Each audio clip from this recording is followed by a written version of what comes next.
پاکستان کے army chief general Asim Munir نے کہا ہے کہ پاکستان میں دہشت گردوں اور ان کے سہولت کاروں کے لیے کوئی جگہ نہیں ہے۔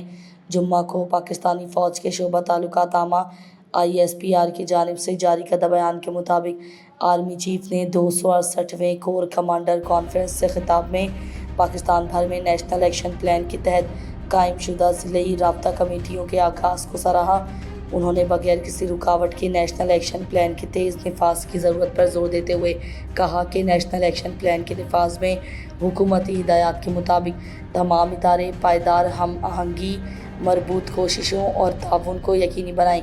جنرل عاصم منیر کا مزید کہنا تھا کہ پاک فوج حکومت اور قانون نافذ کرنے والے اداروں کو دہشت گردوں کی مالی اعانت کے خلاف سخت قانونی اقدامات میں مکمل تعاون فراہم کرے گی۔